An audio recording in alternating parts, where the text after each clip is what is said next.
Em representação ao Greenpeace, cumprimento, senhor presidente, senhores ministros, senhoras ministras, procurador-geral da República, os nobres colegas, os servidores, os povos indígenas, quilombolas e comunidades tradicionais, e os brasileiros e brasileiras que nos acompanham pela TV Justiça e que estão verdadeiramente preocupados com os rumos que toma o nosso país. Eu quero iniciar dizendo a vossas excelências que sou advogada popular, sou indigenista e sou formada em uma turma para beneficiários da reforma agrária. E é com muito orgulho que hoje defendo o direito dos povos originários desse país.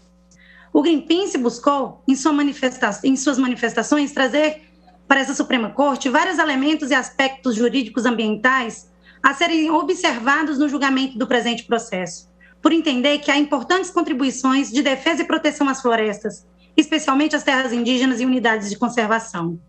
Portanto, apresentamos como contribuição específica para a causa a defesa dos direitos indígenas, dos seus direitos originários e constitucionais, e as demarcações de terras indígenas como espaços essenciais para a sobrevivência física e cultural dos povos nativos.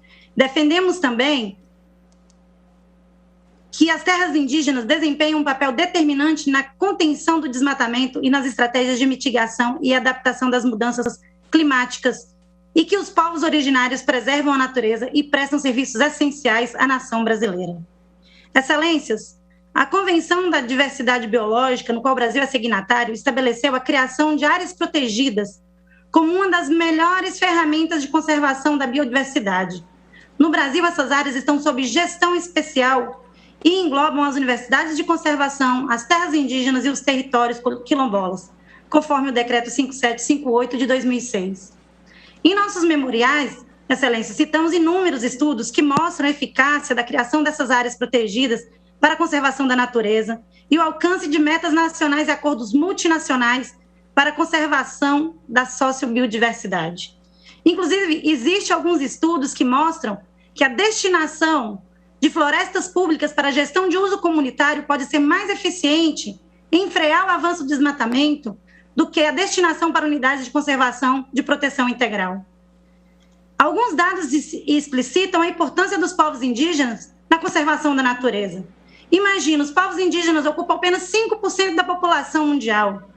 Eles representam 5% da população mundial. No entanto, abrigam em seus territórios 80% da biodiversidade do mundo. Os povos indígenas são guardiões por excelência da natureza, sem a qual não será possível vencer a mais grave emergência que ameaça a humanidade, que são as radicais mudanças climáticas. É importante reforçar ainda que mesmo nas localidades onde os povos indígenas ainda estão em processo de recuperação dos seus territórios, a manutenção dos valores de conservação continua sendo prática de manejo do território e, portanto, responsável por parcela significativa do planeta. Portanto, não existe contradição de interesse quando falamos em criação de unidade de conservação e demarcação de terras indígenas, seja como objetivo final ou como consequência de um modo de vida dos povos originários, considerando que essa conservação da natureza é intrínseca a ambos os processos. Porém, é de conhecimento público que nesses processos existem muitos interesses e atores, muitos deles relacionados à apropriação do espaço e uso dos recursos naturais à lógica do mercado.